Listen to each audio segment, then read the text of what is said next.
Halo, perkenalkan, nama saya Ana Yuliana dari Prodi Pendidikan Masyarakat Universitas Negeri Jakarta. Pada kesempatan kali ini, saya akan membahas mengenai memimpin selayaknya bos. Di antara kita, pasti pernah dong mendengar istilah pemimpin dan bos. Ya, kalimat itu sering kita dengar entah itu di dunia kerja maupun di dunia pendidikan. Pemimpin dan bos pastinya sering kita anggap sebagai orang yang memiliki kendali penting terhadap sesuatu. Well, itu tidak ada salahnya loh. Memimpin selayaknya bos, tentunya hal itu memberikan kesan yang membuat Anda berpikir ke arah negatif, yang merasa atasan hanya memberikan perintah tanpa dirinya sendiri dapat memahami dan mengembangkan potensi yang ada pada bawahan. Tetapi, jika kita mencoba mencari tahu, ternyata terdapat perbedaan yang mendasar antara pemimpin dan juga bos, karena sejatinya seorang pemimpin mempunyai seni untuk memimpin.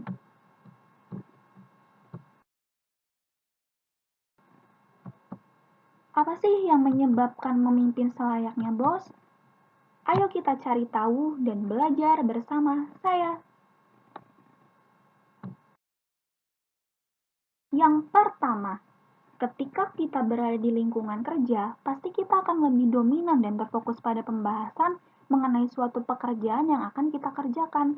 Namun, ketika masalah pekerjaan dikaitkan dengan hal lain, tentunya akan berdampak pada pola pikir Anda. Seorang pemimpin harus dapat membangun situasi yang bersahabat, dalam artian senyaman mungkin, dan jangan membuat suatu kondisi di mana membuat anggota yang lainnya merasa geram, emosi, terhadap apa yang dilakukan pemimpin yang memimpin selayaknya bos. Kedua, membangun sebuah hubungan yang produktif tentunya akan baik jika dilaksanakan dalam keadaan dan situasi yang baik pula. Lantas, mengapa terkadang pertemuan menjadi momok yang menakutkan bagi sebagian orang ya? Woi, tentu itu menjadi hal yang menarik untuk kita bahas. Sebuah pertemuan yang situasi di dalamnya membuat kita merasa takut dan tertekan akan membuat pertemuan itu tidak produktif, karena mereka tidak fokus terhadap inti dari pertemuan itu. Jadi, ketika kita memimpin suatu pertemuan atau mengadakan suatu pertemuan, ciptakan suatu kondisi di mana kita dapat saling bertukar pikiran, saling memahami, menghargai, sehingga dapat memunculkan sebuah partisipasi untuk pertemuan ini. Jangan memimpin selayaknya bos, tapi jadilah pemimpin yang dapat dan mampu menciptakan sebuah pertemuan yang produktif untuk dapat menarik anggota yang lainnya untuk dapat berpartisipasi secara penuh demi tujuan yang akan dicapai bersama.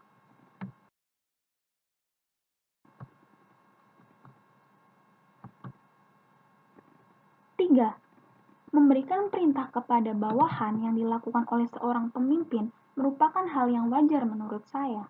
Namun, hal yang menjadi tidak wajar adalah ketika kita terlalu memberikan perintah yang benar-benar memforsir bawahan untuk terus-menerus bekerja tanpa istirahat. Seorang pemimpin harus dapat mengerti keseimbangan dalam memberdayakan bawahan yang efektif dan efisien.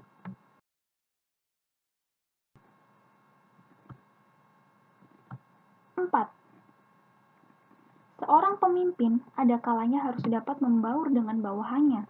Diharapkan dapat terjalin keakraban sehingga mereka merasa nyaman dan dapat lebih mudah berkoordinir dan bekerja sama antara satu dengan yang lainnya, tanpa takut adanya sebuah hambatan terutama masalah komunikasi yang tidak intensif. 5. Dalam hal ini, menurut saya, harus lebih dapat memahami kondisi bawahannya sehingga memiliki ikatan batin atau perasaan emosi untuk lebih erat lagi dengan mengapresiasi apa yang dilakukan.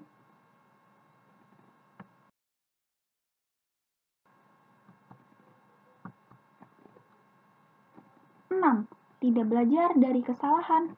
Jangan takut untuk mencoba ya, walaupun hasil yang kamu dapatkan gagal atau tidak maksimal, tetapi jadikan itu sebagai pembelajaran untuk dapat lebih baik ke depannya.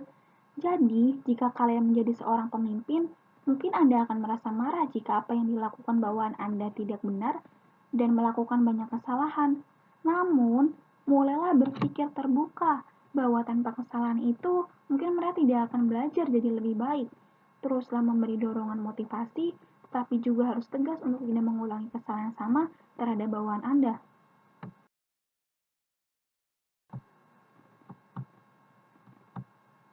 Tujuh, merasa paling benar dan tidak mau mendengarkan atau memberikan kesempatan orang lain untuk berbicara.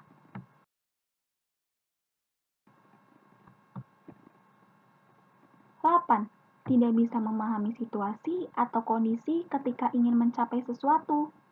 Untuk melakukan sesuatu, tentunya kita juga harus dapat mengingat bahwa dibutuhkan sebuah perjuangan dan juga diperlukan ketahanan untuk dapat mempertahankan apa yang sudah dapat dan juga berpikirlah terbuka.